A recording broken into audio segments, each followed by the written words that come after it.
People watch Keemstar because he takes a situation, blows everything out of proportion, and makes it more exciting than it really is.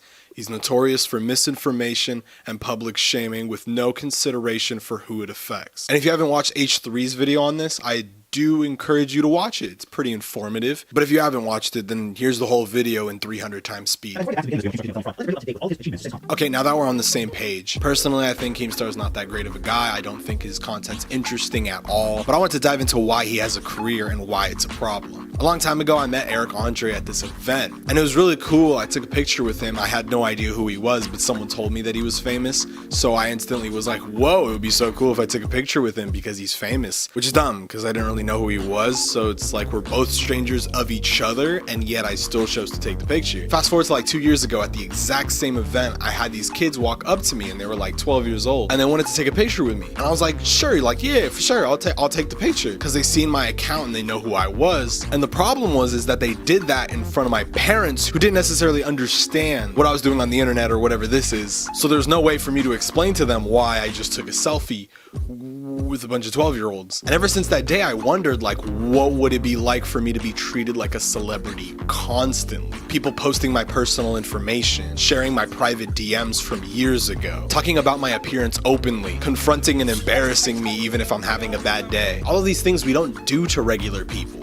And yet for celebrities, it's almost like they're a special case where if it's done to them, it's okay because they garner everyone's attention. And people love to think that bad attention is good attention until they receive it. And after that whole thing with the 12-year-olds or whatever, I started gaining more on Instagram. And that's when it got bad. People started commenting about my acne constantly. And the worst part is that it wasn't necessarily directed towards me. It would be comments that were public where they didn't really think that I would see them. They would say stuff like, this guy built like a crunch bar, or you can play connect the dots with his forehead. And although unoriginal, it was kind of funny, and it wasn't just the comments that were making me feel bad, it was the alienation of the comments. Like somehow because I garner everyone's attention that it's okay to just throw malicious comments at me because somehow I'm just not gonna read them even though it's my profile. Because I would reply to these comments and they'd be like, oh sorry, I didn't know you would reply.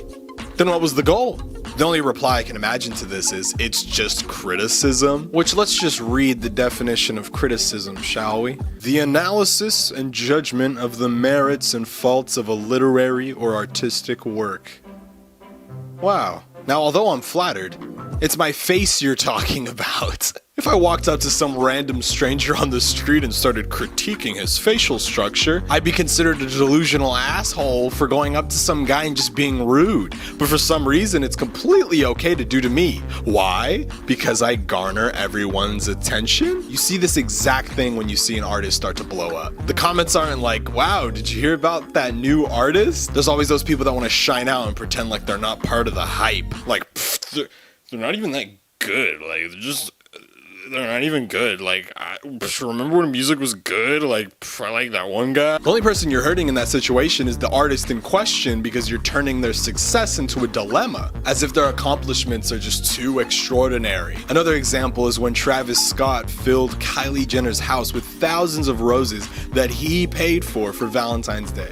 People were so surprised and annoyed that he would do such a thing, but it's not a surprise that Travis Scott can fill a stadium with thousands of people and they paid him for it. Do you understand what I'm getting at? People can't just treat someone like a god and then get confused when they act accordingly. You want them to stay humble while also maintaining the composure of someone with status. In the most cliche way, you want your cake and you want to eat it too. That's why whenever your underground artist starts getting popular, you get bitter, because it's all about you and how you feel about the artist. And your obsession with these people's lives and what's going on in their lives is creating a market for people like Keemstar to use and abuse these people's situations as content and profit off people's misfortune. But it's okay, because everyone knows them.